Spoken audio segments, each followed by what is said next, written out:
Hi friends, welcome back to our channel. Friends, మనకి RRB railway group డీకి సంబంధించి application form apply చేసేటప్పుడు చాలామందికి క్యాస్ట్లో అయితే చాలా డౌట్స్ అయితే ఉన్నాయన్నమాట. సో మనని చాలామంది కామెంట్స్లో అయితే అడగడం జరిగింది, అన్న క్యాస్ట్కి సంబంధించి వీడియో చేయన్న, క్యాస్ట్ ఏం అప్లై చేయాలి ఏందనేది తెలియడం లేదు, మాన్యువల్ చేయాలా లేకపోతే ఆన్లైన్లో మనం మీ సేవలో తీసుకుని చేయాలా అని చెప్పేసి చాలామంది అయితే అడుగుతున్నారనమాట. సో వాళ్ళందరికీ ఈరోజు మన క్యాస్ట్కి సంబంధించి ఒక వీడియో చేసుకుందాం, అది క్లారిటీగా చేసేసుకుందాం. ఇంకా మళ్ళీ ఈ క్యాస్ట్కి సంబంధించి ఎటువంటి డౌట్స్ రాకుండా అయితే మనం ఇప్పుడు చూసుకుందాం. సో ఫస్ట్ ఆఫ్ ఆల్ మనం ఇక్కడ చూసుకుంటే మనకి క్యాస్ట్లో ఒక 4 టైప్స్ ఉన్నాయి కదా, UR, SC, ST, OBC, EWS. So first మనం యూఆర్ చూసుకుందాం. యూఆర్ చూసుకుంటే దీనికైతే మనకి ఎటువంటి మన సర్టిఫికేట్ అయితే అప్లోడ్ చేయాల్సిన అవసరం లేదు. సో దానికి అవసరం లేదు. నెక్స్ట్ మనం చూసుకున్నట్లయితే ఎస్సీ. సో మనం ఎస్సీలో వచ్చేసరికి కంపల్సరీగా మనం ఇక్కడ ఏంటంటే మనకి ఎస్సీలో ఇక్కడ అప్లికేషన్ నెంబర్ అయితే అడగడం జరిగిద్ది, సర్టిఫికేట్ నెంబరు. సో మాన్యువల్ తీసుకుంటే మనకి ఏంటంటే సర్టిఫికేట్ నెంబర్ అయితే రాదు, వాళ్ళకి మాన్యువల్లో ఓన్లీ రికార్డ్ నెంబరే ఉంటుంది. అంటే వాళ్ళు రికార్డు ఎంటర్ చేసుకుని ఇచ్చిన నెంబర్ మాత్రమే ఉంటుంది, దాంట్లో సర్టిఫికేట్ నెంబర్ రాదు. సో ఈ పాయింట్ గమనించండి అందరూ. మీరేంటంటే ఇక్కడ మనం ఆన్లైన్లో తీసుకుంటాం కదా, ఎస్సీ ఎస్టీ వాళ్ళకి ఇద్దరికి సేమ్ అండి. వీళ్ళకి వచ్చేసరికి ఓన్లీ 1 టైం వేస్తారు, అది డైరెక్ట్ పర్మనెంట్ క్యాస్ట్ అనమాట. ఓబీసీ అలా కాదు. సో నేను ఓబీసీ గురించి చెప్తాను నెక్స్ట్. ఎస్సీ ఎస్టీ మాత్రం డైరెక్ట్ పర్మనెంట్ క్యాస్ట్, వీళ్ళకి ఒకసారి తీసుకుంటే ఇంక మళ్ళీ అవసరం లేదు. సో ఇది చూసుకున్నట్లయితే ఇక్కడ క్యాండిడేట్ నేమ్ అనేది మనం ఎంటర్ చేస్తాము. అదేవిధంగా కమ్యూనిటీ సర్టిఫికేట్ నెంబర్, అంటే మనకి మనం మీ సేవలో కానీ సచివాలయం కానీ తీసుకున్నప్పుడు మనకు ఒక సర్టిఫికేట్ నెంబర్ వస్తుంది, రైట్ సైడ్ టాప్లో ఉంటుంది కదా. సో ఆ సర్టిఫికేట్ నెంబర్ అయితే మనం ఇక్కడ ఎంటర్ చేస్తాము. అదేవిధంగా మనకి సర్టిఫికేట్ ఎవరు ఇచ్చారు, సో మనం ఎంఆర్ఓ ఆఫీస్లో తహసీల్దార్ నుంచి తీసుకుంటాం కాబట్టి సో తహసీల్దార్ అయితే మనం ఎంటర్ చేస్తాము. సో నెక్స్ట్ వచ్చేసరికి మనకి సర్టిఫికేట్ ఎప్పుడు ఇష్యూ చేశారంటే మనకి సర్టిఫికేట్ వచ్చిన డేట్ అనేది మనం ఇక్కడ సబ్మిట్ చేయాలి.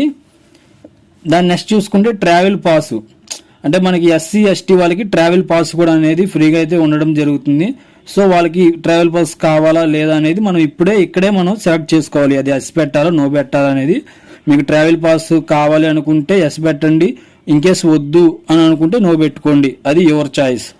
సో దీనికి సంబంధించి ఎస్సీ ఎస్టీ వాళ్ళకి సంబంధించింది సేమ్, ఇద్దరికి ఒకేలాగా ఉంటుంది. సో నెక్స్ట్ చూసుకున్నట్లయితే ఓబీసీ. సో ఓబీసీ వాళ్ళకి సేమ్ సర్టిఫికేట్ నెంబరే ఉంటుంది. బట్ ఇక్కడ చూసుకున్నట్లయితే ఓబీసీలో non creamy layer, creamy layer అని చెప్పేసి 2 టైప్స్ అయితే ఉంటుంది.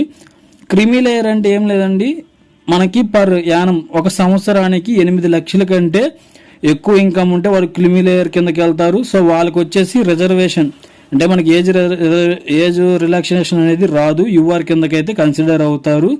సో ఇది వచ్చేసరికి క్రిమి లేయర్కి సంబంధించి. నెక్స్ట్ నాన్ క్రిమి లేయర్ అంటే ఏంటంటే వీళ్ళకి మనకి సంవత్సరానికి 8 లక్షల కంటే ఆదాయం దాటకుండా 8 లక్షల లోపే ఉంటే వీళ్ళని నాన్ క్రిమి లేయర్ అంటారు.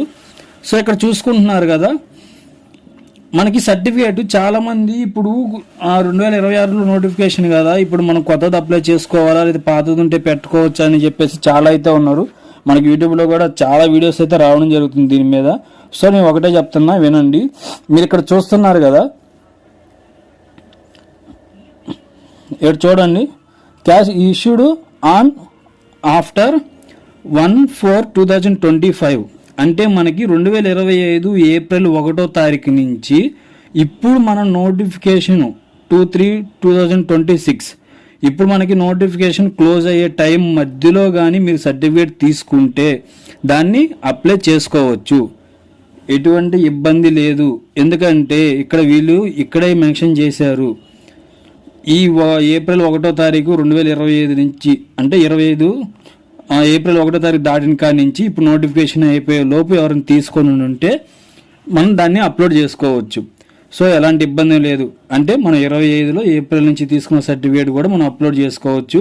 సో ప్రాబ్లం ఏం లేదు. సో వీళ్ళు ఇక్కడ చూసుకుంటే మనం మాన్యువల్ అప్లై చేయాలా లేకపోతే మనం మీ సేవలో కానీ సచివాలయంలో కానీ తీసుకుంది అప్లై చేయాలని చెప్పేసి చాలా మంది డౌట్ ఉంది కదా. సో మీరు కూడా సేమ్ అంతే, మీ సేవలో కానీ సచివాలయంలో తీసుకున్న సర్టిఫికేటే మనం ఇక్కడ అప్లోడ్ చేస్తాము. ఇక్కడ క్యాష్ నేమ్ రాస్తాము. అదేవిధంగా మన సర్టిఫికేట్, మన ఓబీసీ సర్టిఫికేట్ నెంబర్ ఉంటుంది. ఆ సర్టిఫికేట్ నెంబర్ అనేది మనం ఇక్కడ మెన్షన్ చేస్తాము. నెక్స్ట్ అదేవిధంగా మనకి సర్టిఫికేట్ ఎవరు ఇష్యూ చేశారు, మనం తహసీల్దార్ కాడే తీసుకుంటాం కాబట్టి సో తహసీల్దార్ సెలెక్ట్ చేసుకుంటాము. సో నెక్స్ట్ అదేవిధంగా మనం ఎక్కడ తీసుకున్నాం, మనం ఆంధ్రప్రదేశ్ కాబట్టి ఆంధ్రప్రదేశ్ సెలెక్ట్ చేస్తాము. నెక్స్ట్ మనకి ఇచ్చిన డేటు, మన సర్టిఫికేట్ ఏ రోజున ఇచ్చారు, ఏ డేట్ని ఇచ్చారు అనే దాని గురించి ఇక్కడ డేట్ మనం మెన్షన్ చేస్తాం. సో ఇది ఫ్రెండ్స్, కంపల్సరీ ప్రతి ఒక్కరు ఎస్సీ ఎస్టీ ఓబీసీ ఈడబ్ల్యూఎస్ ఉన్నారు కదా, ఎవరైనా సరే మనం మీ సేవలో కానీ సచివాలయంలో తీసుకున్న సర్టిఫికేట్ని మనం ఆన్లైన్ అప్లికేషన్లో పెడతాం. బట్ మాన్యువల్ సర్టిఫికేట్ మనం ఎప్పుడు తీసుకొని వెళ్ళాలి అంటే మనం ఎగ్జామ్ క్వాలిఫై అయ్యి డాక్యుమెంట్కి వెళ్ళే టైంకి మనం అయితే మాన్యువల్ సర్టిఫికేట్ అనేది తీసుకెళ్ళాలి.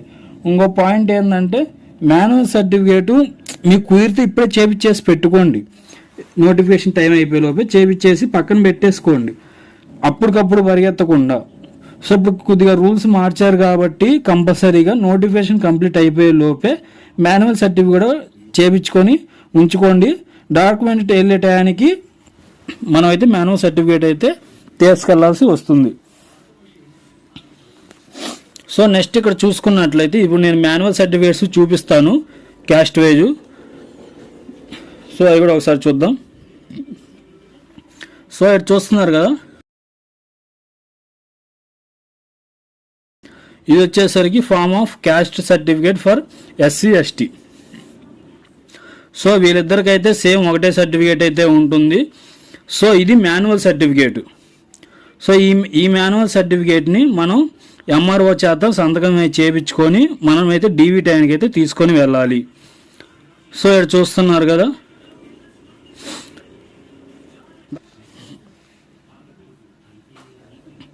సో ఈ విధంగా ఇది ఎస్సీ సర్టిఫికేటు. నెక్స్ట్ అదే విధంగా మనకి ఓబీసీ సర్టిఫికేట్ అన్నమాట ఇది. సో మనకి ఓబీసీ సర్టిఫికేట్కి ఇక్కడ కింద ఒక నోటీస్ ఇచ్చారు చూడండి, OBC certificate should not be older than 1 year from the date of closure on the employment notice. అంటే మన ఓబీసీ సర్టిఫికేట్ అనేది సంవత్సరం కంటే ఎక్కువ ఉండకూడదు, సంవత్సరం లోపు ఉంటేనే అది యాక్సెప్ట్ చేయబడుతుంది, సంవత్సరం దాటిందంటే రిజెక్ట్ అవుతుంది.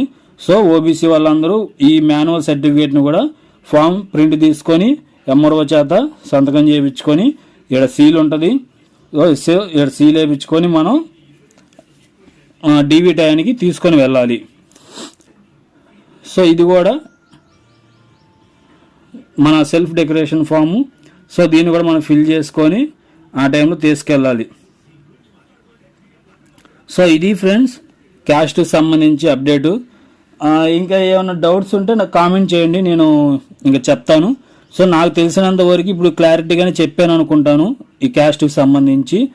సో ఇంకా డౌట్స్ అయితే ఎవరికి ఉండవని అనుకుంటున్నా. ఇన్కేస్ ఎవరికైనా సరే అర్థం కాకపోయినా ఏమైనా డౌట్ ఉన్నా సరే కామెంట్ చేయండి, దాని గురించి నేను ఎక్స్ప్లెయిన్ చేస్తాను.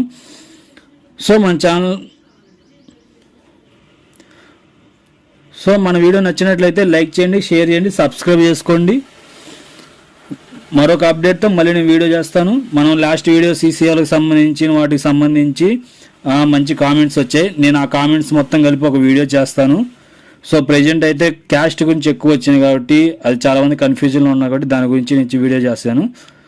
సో రేపు వచ్చేసరికి మనం నాకు సీసీఏ సంబంధించి కామెంట్స్ వచ్చినాయి, దాని వరకు వీడియో అయితే ఒక వీడియో చేసి నేను అప్లోడ్ చేస్తాను. సో మరొక అప్డేట్తో మళ్ళీ కలుద్దాం ఫ్రెండ్స్.